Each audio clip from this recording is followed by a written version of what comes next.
अब यात्रा कन्याकुमारी से हरियाणा तक पहुंची है और बहुत कुछ सीखने को मिला। बहुत लोगों से हम मिले और देश के दिल में जो है वो डायरेक्टली सुनने को मिला है हम सबको। हरियाणा में आपने रिस्पॉन्स देखा, बहुत अच्छा रिस्पॉन्स है, एनर्जेटिक एंथुजियास्टिक रिस्पॉन्स है। शुरुआत की थी तो लोगों ने कहा कि देखिए केरला में जो रिस्पॉन्स मिलेगा, जो केरला में रिस्पॉन्स मिला वो कर्नाटक में नहीं मिलेगा, बीजेपी के स्टेट में नहीं मिलेगा। पता लगा कर्नाटक में केरला से भी बेहतर रिस्पॉन्स।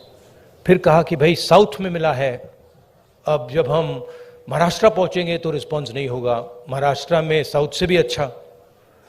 और फिर जब हम हिंदी बेल्ट में जा रहे थे कहते हैं हिंदी बेल्ट में तो बिल्कुल नहीं होगा, महाराष्ट्र में रिस्पॉन्स अच्छा, हिंदी बेल्ट में नहीं होगा। मध्य प्रदेश में देखा और भी इम्प्रूवमेंट। और फिर जब हम हरियाणा में आ रहे थे, नहीं बीजेपी की सरकार है, वो रिस्पॉन्स नहीं मिलेगा, और भी इम्प्रूवमेंट। मतलब जहां जितना हम आगे बढ़ते जा रहे हैं रिस्पॉन्स इम्प्रूव करता जा रहा है। तो मैं हरियाणा के युवाओं से, हरियाणा की जनता से, माताएं बहनों से दिल से धन्यवाद करना चाहता हूं कि आपने इतना प्यार दिया, आपने इतनी शक्ति दी, इसके लिए हम बहुत बहुत आभारी हैं। यहाँ पे लोगों ने, किसानों ने हमें हरियाणा की सच्चाई बताई, सड़कों पे हम चले हैं वो भी हमने देखा। तो रियलिटी हमारे और आपके सामने है। अब आप जो भी सवाल पूछना चाहते हैं पूछ सकते हैं। Would you like me to say it in English? Would you like me to say it in English और no need? No, I think Hindi is. Dainik Bhaskar से महेश कुमार।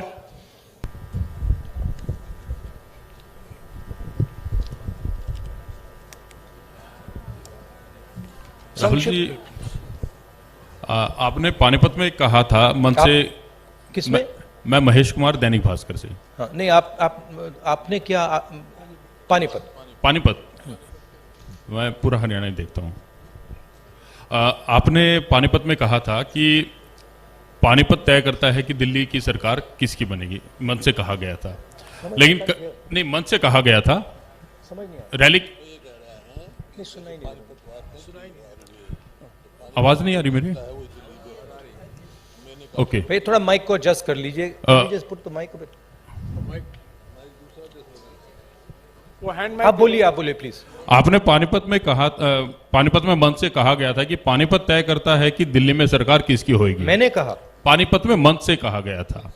और करनाल में यह कहा गया कि यह यात्रा वोटों के लिए नहीं है। तो इसमें एक कहीं ना कहीं कंफ्यूजन है कि ये एक जन आंदोलन है या राजनीतिक यात्रा है। क्योंकि पॉलिटिशियन जिस भी थॉट के साथ कोई भी एक एक्टिविटी करता है, फुल टाइम पॉलिटिशियन, उसका थॉट तभी लागू होगा जब उसके पास सरकार होगी।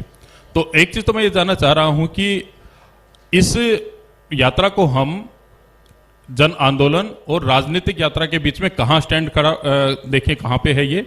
और इसके साथ ही ये चीज है कि एक माइलस्टोन है, ये यात्रा आपकी लाइफ टाइम का है। तो 30 जनवरी के बाद इस माइलस्टोन का टेक अवे पार्टी और आपके पास क्या होगा?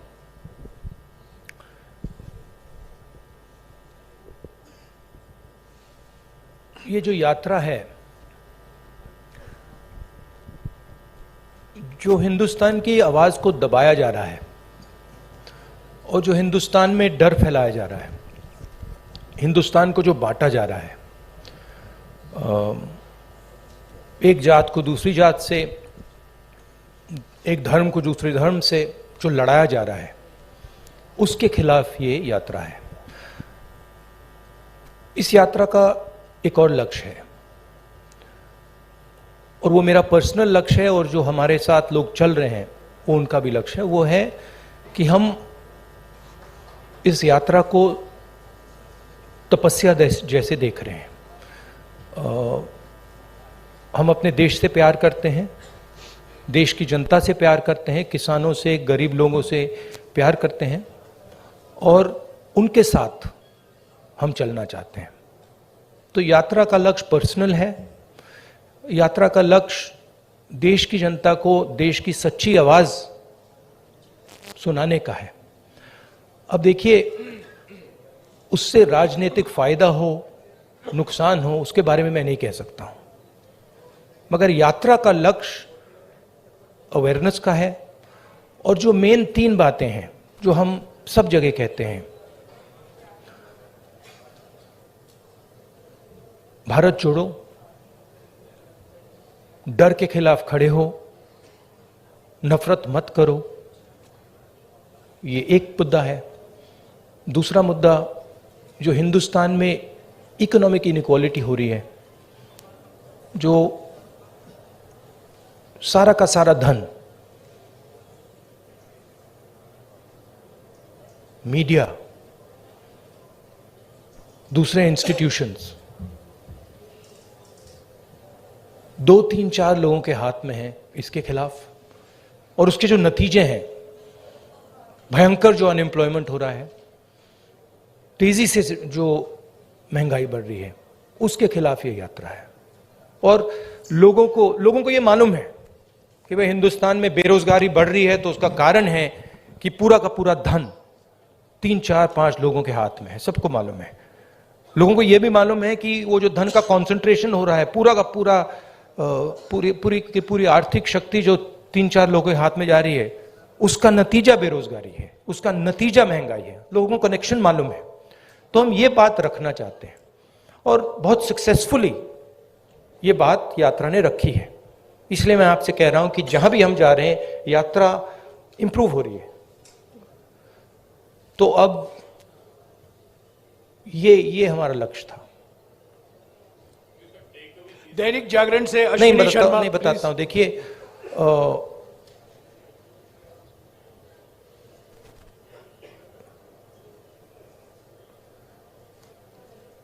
जब अर्जुन मछली की आंख में तीर मार रहा था, तो उसने आपसे कहा, उसने कहा कि आंख में तीर मारने के बाद मैं क्या करूंगा? कहा था क्या? नहीं कहा था ना। उस कहानी का मतलब है, वो गीता में भी है, तुम काम करो, जो होना है होगा, ध्यान काम पे रखो। तो वही थिंकिंग है यात्रा की भी। आपका सवाल अच्छा है। यात्रा के बाद एक और काम होगा, उसके बाद शायद एक और काम होगा, फिर आपको जवाब मिल जाएगा। शुक्रिया राहुल जी। जागरण से अश्विनी शर्मा। संक्षिप्त में प्लीज। हेलो, संक्षेप में मेरा सवाल इतना है सर कि यात्रा शुरू होने से पहले का राहुल गांधी और आज के राहुल गांधी में कितना अंतर है? हाँ, थैंक यू। हाँ, यात्रा शुरू होने से पहले के राहुल गांधी और करनाल तक पहुंचे, इसमें कितना अंतर आया है आपके अनुभव में और व्यक्तित्व में? भैया, ये तो आपका डिसीजन है। ये तो आप लोग जज, जूरी और एक्सिक्यूशनर हो। मेरा निर्णय तो नहीं है, मेरा डिसीजन तो नहीं है। तो ये तो आपको डिसाइड करना पड़ेगा, राहुल गांधी क्या है, कौन है, क्या नहीं है, क्या बदलाव आया, क्या बदलाव नहीं आया। उसमें थोड़ी सी सच्चाई आप बोल सकें तो अच्छी बात होगी, और नहीं बोल सकें तो वो भी ठीक है। पंजाब केसरी से मनोज राणा।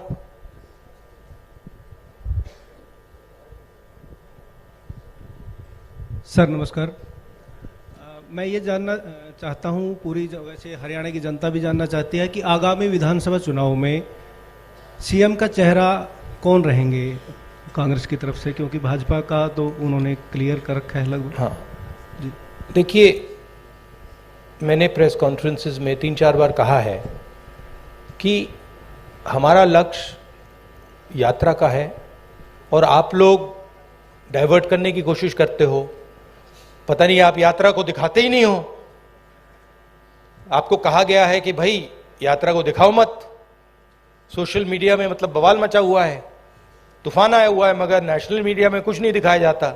और फिर आप प्रेस कॉन्फ्रेंस में आते हो, कहते हो भैया चलो एक डिस्ट्रैक्शन मारते हैं, सीएम कौन होगा, पीएम कौन होगा। अगला सवाल आएगा, पीएम कौन होगा, देख लेना, आएगा, पक्का आएगा कि डिस्ट्रैक्ट करना है भैया, सीएम कौन होगा, पीएम कौन होगा। फिर उसके बाद आएगा सवाल ऑपोजिशन यूनिटी नहीं है, वो भी आएगा।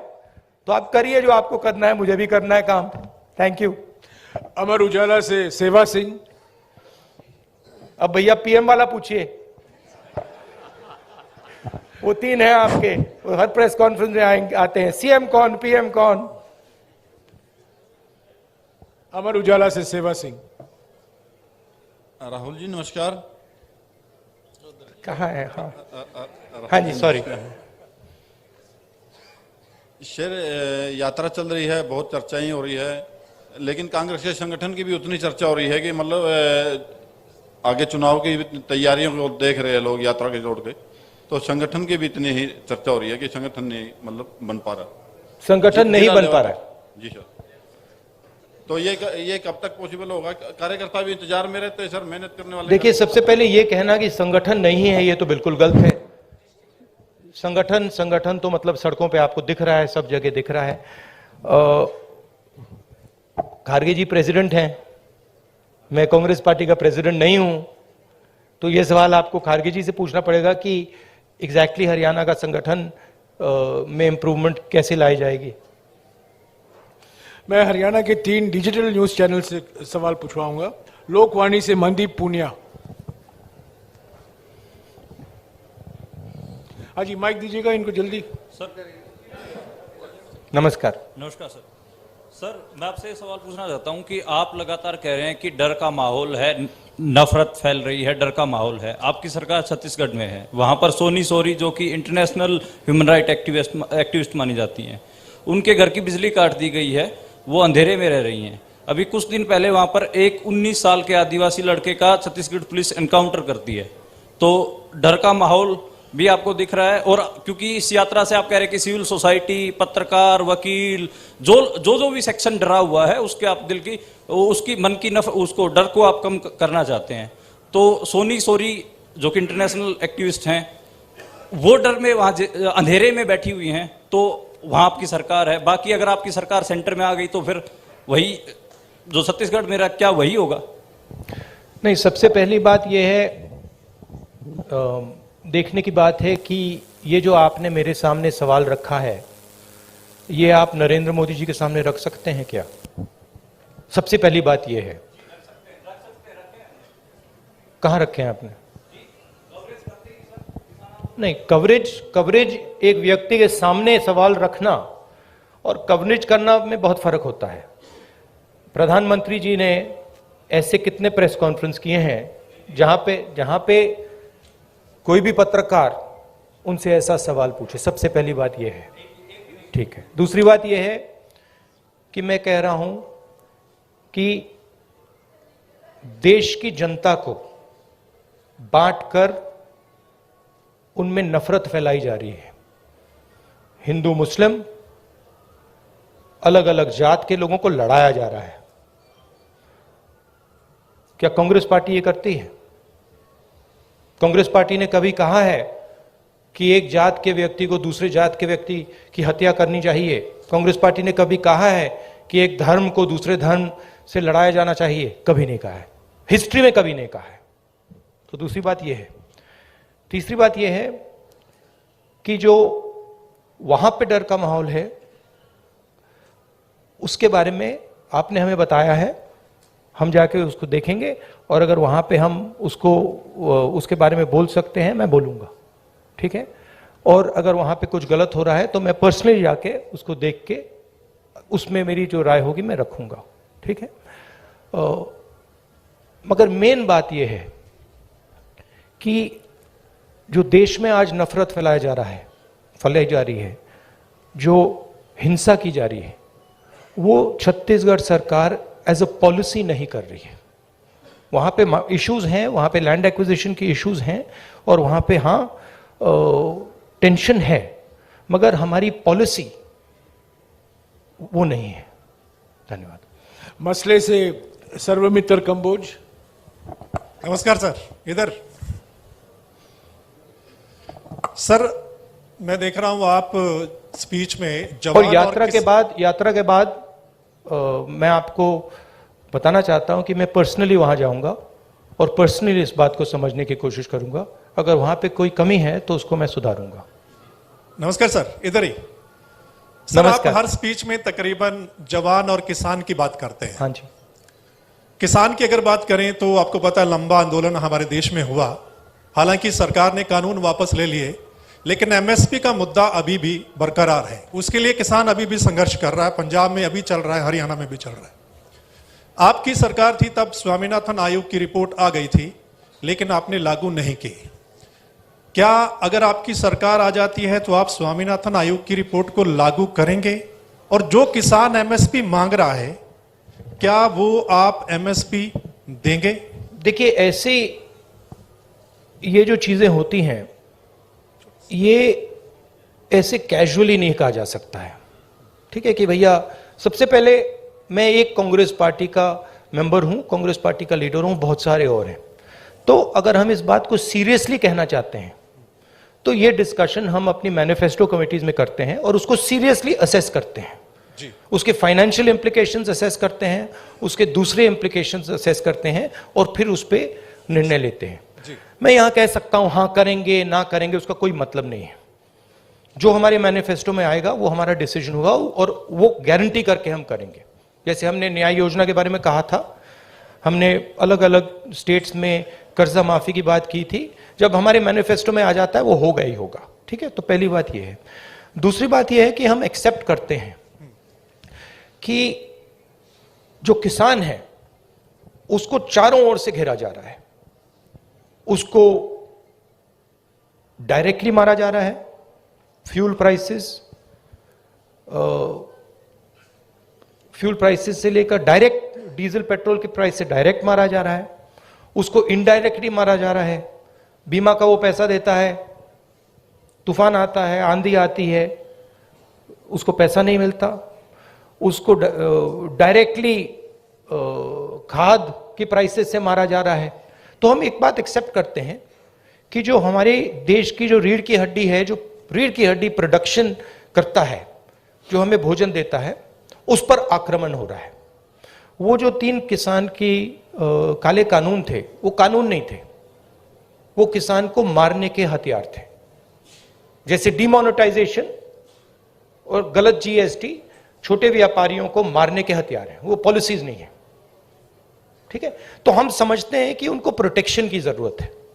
और एक और बात, एक्सपोर्ट पॉलिसी भी उनको मारने का, उनसे चोरी करने का एक तरीका है। ठीक है, तो हम जानते हैं कि किसान पर आक्रमण हो रहा है। और मैं आपको एक बात की गारंटी दे दूंगा कि कोई भी कांग्रेस पार्टी की सरकार आएगी, वो आक्रमण बंद होगा, किसान की रक्षा होगी, उसकी प्रोटेक्शन होगी। और अगर हम अरबपतियों का लाखों करोड़ रुपए कर्जा माफ कर सकते हैं तो हम किसानों की भी मदद कर सकते हैं। यह मैं आपको गारंटी करके दे सकता हूं। एमएसपी बहुत जरूरी मुद्दा है, उस पर हम चर्चा करेंगे, इंटरनल डिस्कशन करेंगे और उस पर हम निर्णय लेंगे। मगर मैं ऐसे प्रेस कॉन्फ्रेंस में इन चीजों के बारे में फ्लिपेंटली नहीं बोल सकता। मैं सीरियस आदमी हूं। मैं अगर मेरे मुंह से कुछ निकलता है तो क्रेडिबली निकलना चाहिए, सच्चाई निकलना चाहिए। नहीं, सप्लीमेंट्री नहीं, एक सेकंड, जवान की बात करता हूं। बेरोजगारी की बात बहुत ज्यादा, जिस स्टेट में आप बैठे हैं आंकड़ों के हिसाब से टॉप पर है। सप्लीमेंट्री प्लीज, टॉप पर। नो नहीं, सप्लीमेंट्री नहीं। एक सेकंड, जवान के बारे में मैं आपको बताता जी। हूं। आपके इन्होंने। एक सेकंड सर, आप कहते हैं कि कोई इंजीनियरिंग में जा रहा है, कोई मेडिकल करता है, आईएएस करना चाहते हैं, लेकिन जॉब्स नहीं है, यानी कि उनको पता नहीं कितनी जॉब्स हैं। तो आपके पास क्या ऐसा रोड मैप है? हमारे देश में हर साल लाखों ग्रेजुएट निकलते हैं, पोस्ट ग्रेजुएट निकलते हैं। सरकारी और प्राइवेट नौकरी में ऐसा कौन सा रोड मैप होगा कि हम उनको सेट कर पाएं? देखिए, ये देश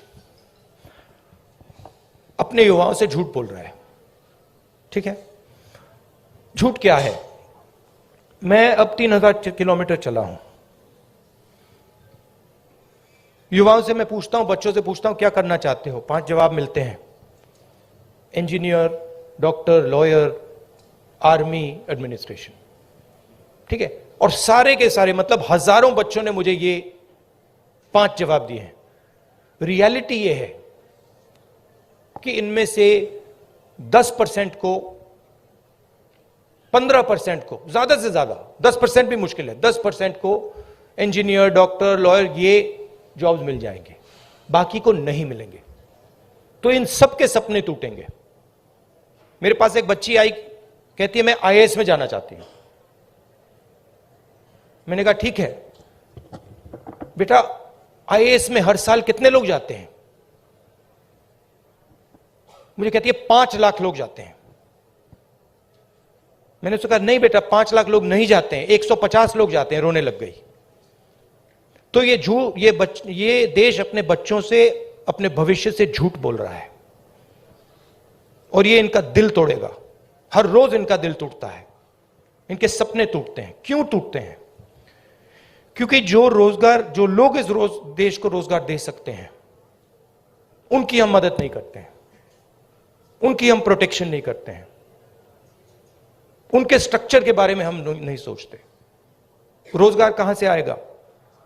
रोजगार अगर आप सेकंड ग्रीन रेवोल्यूशन करोगे, एग्रीकल्चर को ट्रांसफॉर्म करोगे, फूड प्रोसेसिंग फैक्ट्रीज के जाल बिछाओगे, रोजगार वहां से आएगा।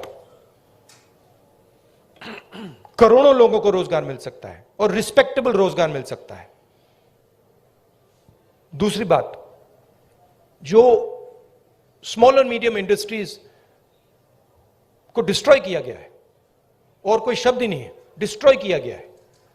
जीएसटी, डिमोनेटाइजेशन और कोविड के समय जो किया, वो दूसरे लोग हैं जो रोजगार दे सकते हैं, करोड़ों लोगों को रोजगार दे सकते हैं। मैं आपसे सवाल पूछना चाहता हूं, आप मुझे वो नाम बता दीजिए जो छोटी कंपनी चलाता हो, स्मॉल और मीडियम साइज इंडस्ट्री चलाता हो, जो आज लाखों करोड़ का मालिक हो गया है। नाम बता दो मुझे। आप ये होंडा गाड़ी चलाते हैं, इसका मालिक मैकेनिक था। ये टोयोटा गाड़ी चलाते हैं, इसका मालिक मैकेनिक था। आप मुझे मैकेनिक का नाम दे दो जो इस देश में बड़ा उद्योगपति बन गया है, बताओ। नहीं है। तो जो रोजगार दे सकते हैं, जो सपने पूरे कर सकते हैं, उनकी हत्या हो रही है। तो रोड मैप क्या है? रोड मैप यह है कि जो स्मॉल और मीडियम इंडस्ट्री की बेस है हिंदुस्तान की, उसको प्रोटेक्ट करा जाए, उनको फाइनेंस दिया जाए, और ये जो छोटे छोटे बिजनेसेस हैं, इनको टेक्नोलॉजी के साथ ट्रांसफॉर्म करके इनमें से 5-10% को बड़े बिजनेसेस बना जाए।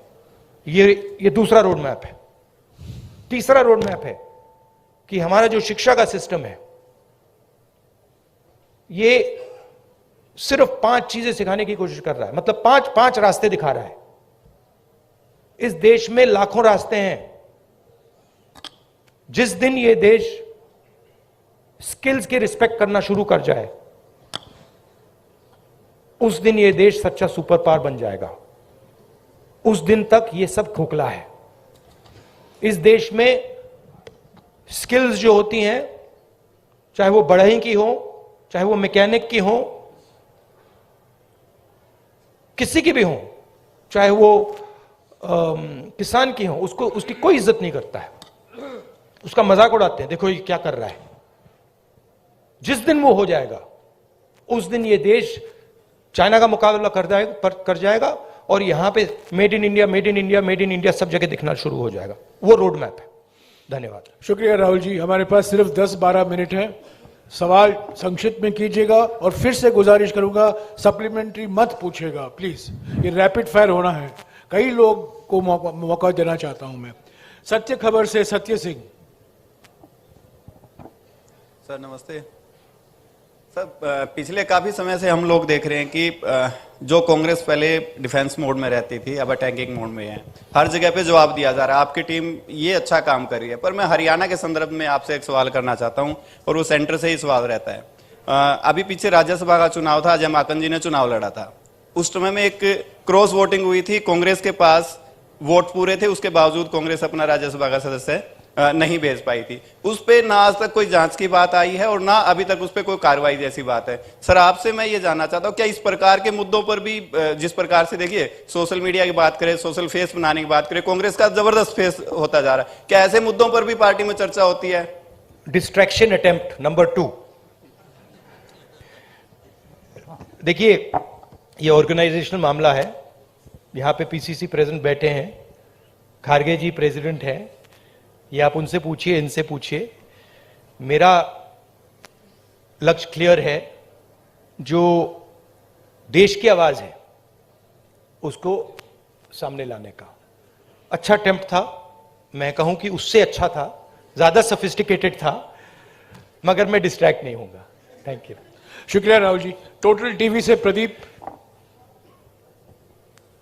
नमस्कार राहुल जी, धन्यवाद। नहीं, एक और बात जो आपने कहा, नहीं एक बात आपने कही जिसका मैं जवाब देना चाहता हूं।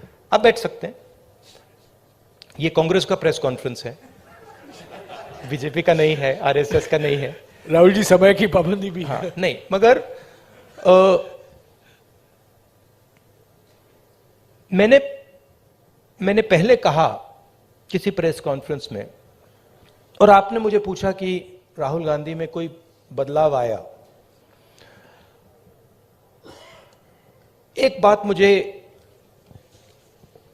बहुत गहराई से समझ आ गई है कि ये जो लड़ाई है ये एक्चुअली राजनीतिक लड़ाई नहीं है। सुपरफिशियली ये राजनीतिक लड़ाई है। जब हम बीएसपी से लड़ते हैं या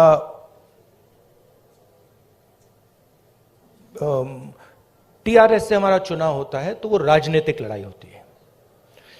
मगर अब देश में एक चेंज आ गया है। जब से आरएसएस ने इस देश की जो इंस्टीट्यूशंस हैं उनको पकड़ा है, उस दिन से ये लड़ाई राजनीतिक नहीं रही। इसका ये अब दूसरी लड़ाई हो गई है। उसको आप विचारधारा की लड़ाई कह दीजिए, उसको आप धर्म की लड़ाई कह दीजिए, उसको आप कोई भी फ्रेमवर्क दे सकते हैं, मगर वो राजनीतिक लड़ाई नहीं है।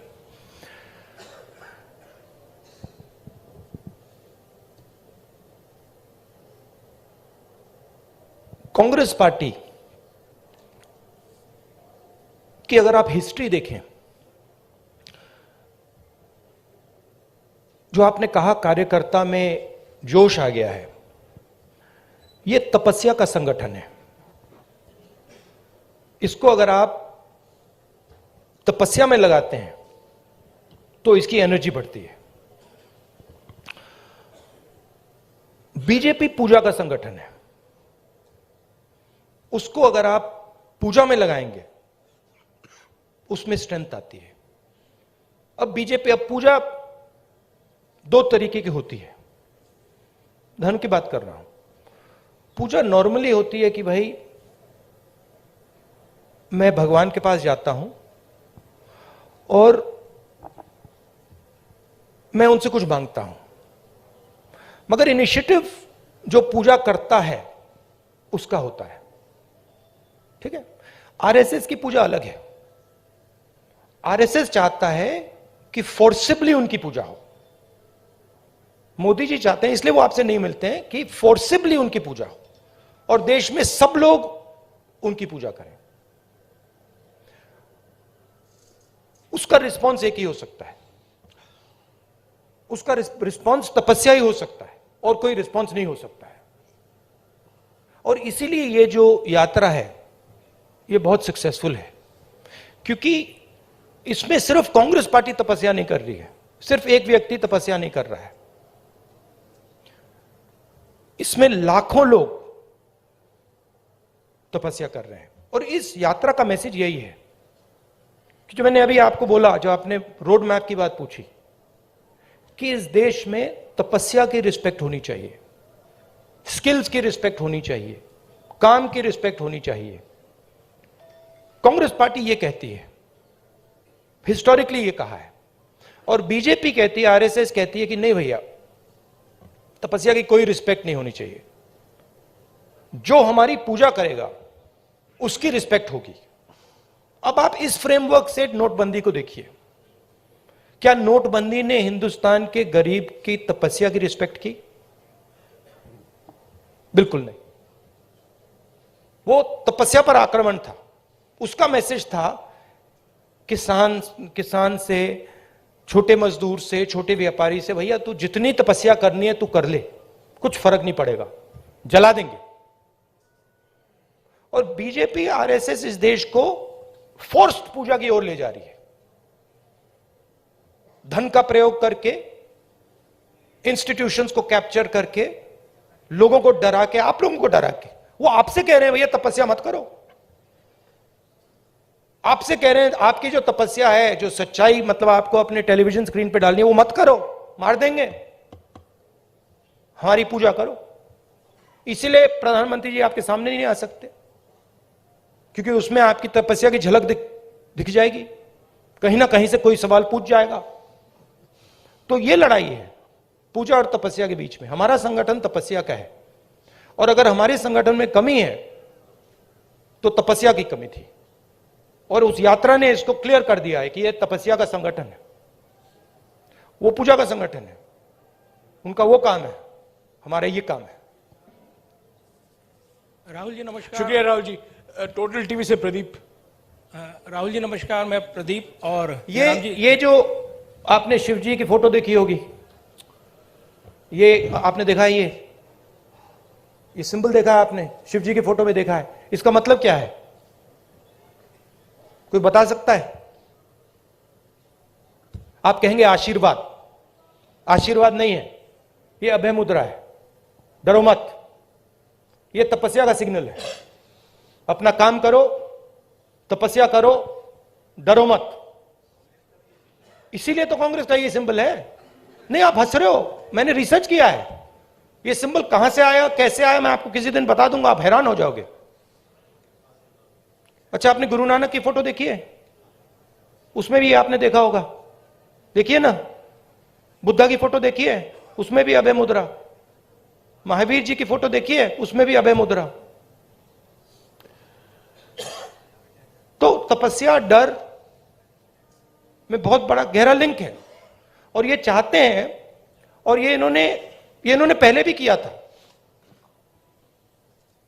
फ्रीडम की जो लड़ाई थी, आजादी की जो लड़ाई थी, वो तपस्या की लड़ाई थी, और इन्हीं लोगों ने अंग्रेजों से पूजा करवाई थी। तो हिस्ट्री है ये, उसको मिटाया नहीं जा सकता, रिपीट हो रही है। शुक्रिया राहुल जी। मेरा डर है कि मैं 5 मिनट में इसको जवाब खत्म अच्छा नहीं कर लगा पाऊंगा। राहुल जी 5 मिनट है, सिर्फ 5 मिनट है प्लीज। फाइनली टोटल टीवी से प्रदीप। फाइनली धन्यवाद राहुल जी। नमस्कार जयराम जी, धन्यवाद आपका सवाल पूछने का मौका देने के लिए। राहुल जी, हमने देखा है जब ये यात्रा चल रही है, आपकी टी शर्ट बहुत चर्चाओं में है, और खासतौर से मुझे आप लोगों ने डांट भी पड़वा दी, और ये डांट पड़वा दी आपने मुझे। टी शर्ट कर करके मामा ने डांट मार दी मुझे कि तुम कैसे घूम रहे हो। राहुल जी, सवाल मेरा यह है कि ये यात्रा जो है राहुल गांधी की इमेज बदलने में कितनी कामयाब रही है? चर्चा ये भी है राहुल गांधी की इमेज बदली है, आप इसे एक बड़ी उपलब्धि व्यक्तिगत तौर पर देखते हैं? और दूसरा सवाल इसी से जुड़ा नहीं, एक ही सवाल प्लीज प्रदीप, हरियाणा, एक ही सवाल प्लीज। हरियाणा का जिक्र प्लीज, मुझे रोकना पड़ेगा आपको, प्लीज एक ही सवाल। राहुल गांधी आपके दिमाग में है, मैंने मार दिया उसको, वो है ही नहीं, मेरे माइंड में है ही नहीं, गया, वो गया। जिस व्यक्ति को आप देख रहे हो वो राहुल गांधी नहीं है, वो आपको दिख रहा है। बात नहीं समझे आप? हिंदू धर्म को पढ़ो थोड़ा, शिव जी को पढ़ो, समझ आ जाएगी बात। ऐसे मत, हैरान मत हो, हैरान मत हो। राहुल गांधी आपके दिमाग में है, मेरे दिमाग में है ही नहीं। राहुल गांधी बीजेपी के दिमाग में है, मेरे दिमाग में है ही नहीं। इतना मतलब हैरान क्यों लग रहे हो आप? शुक्रिया प्रदीप। इमेज का मुझे कुछ लेना देना नहीं है, इमेज में कुछ इंटरेस्ट नहीं है। जो इमेज आप रखना चाहते हो रख दो, अच्छी रखनी है रख दो, खराब रखनी है रख दो, वो आपका है, मेरा नहीं है, कोई फर्क नहीं पड़ता मुझे अपना काम करना है। जनता टीवी से स्पर्श शर्मा। हैरान क्यों लग रहे हो आप? राहुल जी 2-3 सवाल बाकी हैं, प्लीज इनको ले लीजिएगा। जनता टीवी से स्पर्श शर्मा। सर सामने। सर, मध्य प्रदेश को लेकर आपने कहा था कि जो सरकार है वहां पर बनती हुई नजर आएगी। हरियाणा में आप इतने दिन से घूम रहे हैं, हरियाणा को लेकर असेसमेंट किस तरीके का है आपका सर?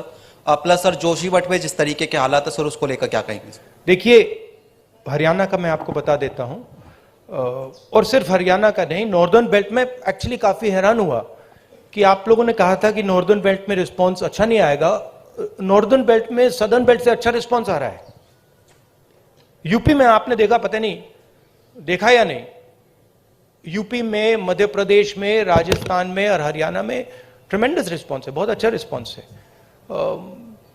तो यहां पॉजिटिव ही होगा, कांग्रेस पार्टी की सरकार आएगी विदाउट डाउट। मगर मेरे लिए वो ज्यादा इंपॉर्टेंट नहीं है, फ्रैंकली मैं आपको बताऊं, चाहे वो मध्य प्रदेश की बात हो या हरियाणा की बात हो, मुझे इंटरेस्ट इस बात में है कि कांग्रेस पार्टी की कैसी सरकार आएगी। और मैं उस बात को गारंटी करना चाहता हूं कि कांग्रेस पार्टी की सरकार हरियाणा में आए, मध्य प्रदेश में आए, तो वो किसानों की सरकार हो, रिस्पेक्ट की सरकार हो, सब लोगों को सुनने की सरकार हो। मुझे उसमें इंटरेस्ट है, क्योंकि आप सवाल को गलत जगह रोक देते हो। सरकार किसकी आएगी? नहीं, सरकार आने के बाद वो सरकार 5 साल क्या करेगी, उसमें इंटरेस्ट है मुझे। शुक्रिया राहुल जी। आखिरी सवाल इंडिया न्यूज हरियाणा से इशिका ठाकुर। नमस्कार सर, आपने कहा कि अब लड़ाई तपस्या की है, राजनीतिक नहीं, तो क्या अब आप तपस्वी हो गए हैं? नहीं, मैं तपस्वी था, आप भी तपस्वी हैं। ये देश तपस्वियों का देश है। जैसे लोगों ने कहा कि देखो राहुल गांधी कितने किलोमीटर चल गया, लोग ये क्यों नहीं कहते कि देखो किसान कितने किलोमीटर चलता है? हिंदुस्तान का कोई भी किसान नहीं है जो मुझसे ज्यादा नहीं चला है, एक नहीं है। हिंदुस्तान का ऐसा आप एक मजदूर नहीं मिलेगा आपको जो मुझसे कम चला है। हम ये क्यों नहीं कहते देखो देखो मजदूर कितने किलोमीटर चला है? क्योंकि हम तपस्या की रिस्पेक्ट नहीं करते हैं। मैं करता हूं। तो ये चेंज लाना है। और ये देश तपस्वियों का है, ये देश पुजारियों का नहीं है। रियलिटी इस देश की ये है। और अगर जैसे मैंने कहा इस देश को सुपर पावर बनना है, जो आप कहते रहते हो, तो तपस्वी की रिस्पेक्ट करनी पड़ेगी, उत्पादक की रिस्पेक्ट करनी पड़ेगी, उससे गले मिलना पड़ेगा, बैंक के दरवाजे उसके लिए खोलने पड़ेंगे, उसकी प्रोटेक्शन करनी पड़ेगी।